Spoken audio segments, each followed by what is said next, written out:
Everyone, আর এটা নতুন ব্লগে তোমাদের সবাইকে স্বাগত জানাই।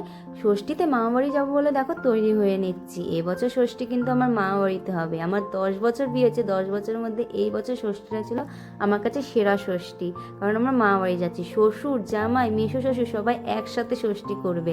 আমার মাসিরা কিন্তু 5 বোন, তাহলে বোঝো মামাবাড়িতে গেলে কতটা আনন্দ হবে। আমরা প্রায় 25 জন মতন ছিলাম, মা, মাসি, দিদা, আমরা ভাই বোন জামাই মিলিয়ে সবাই মিলে 25 জনের মতো ছিলাম।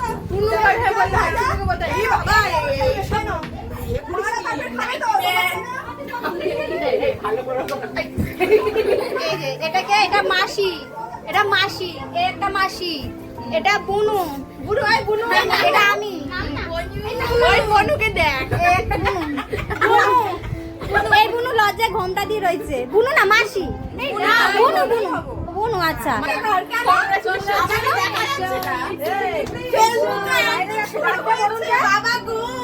আমার ফেসবুকে আর্নিং শুরু হয়ে গেছে, আমার বুনু মাসিরা সবাই আমাকে কংগ্রাচুলেশন জানাচ্ছে। আসর কিন্তু একেবারে জমে গেছিলো, তার মাঝখানে আবার খাওয়া দাওয়া করতে চলে এসেছিলাম। ভাইরা কিন্তু এখানে দেখো ইয়ার্কি মেরে তার জামাইবাবুকে হাওয়া দিচ্ছে। আর আইটেমে ছিল ফ্রাইড রাইস, চিলি পনির, আর হচ্ছে বেগুনি, চাটনি, পাঁপড়, মিষ্টি, দই। এইগুলো আমরা যেহেতু নিরামিষ খাই তাই এই নিরামিষ আইটেমটা হয়েছিল, আবার ওইদিকে আমিষ আইটেমও ছিল।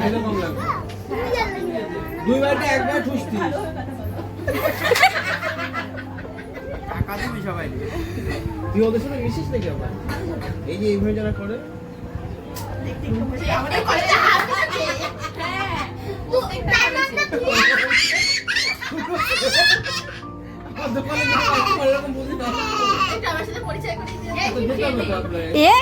এখানে কিন্তু সন্ধ্যেবেলায় মা মাসিরা মিলে ষষ্ঠীর থালা গুছিয়ে নিচ্ছিল। এটা কিন্তু সকালবেলায় দেওয়া হয়, কিন্তু আমরা যেহেতু যেতে দেরি করে ফেলেছিলাম, প্রায় 3টে বেজে গেছিলো। 3টের সময় তো আর এই নিয়মকানুনটা করা যায় না, তাহলে ভাত খাবে কখন, তাই জন্য এটা সন্ধ্যেবেলা করা হয়েছিল।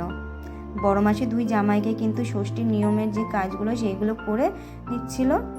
আর এখানে দেখো আমরা কাকা বাড়ি চলে এসেছিলাম, যেহেতু ক্যান্টনমেন্টে গেলেই ওখানে আমার মামা বাড়ি, কাকা বাড়ি, পিসি বাড়ি, মাসি বাড়ি সবার বাড়ি রয়েছে, তাই সবার বাড়ি একটু একটু করে ঘুরে আসতে হয়। আর এই যে কাকামণি বসে আমাদের সঙ্গে খুব গল্প করছে, একদম আসর জমে গেছিলো।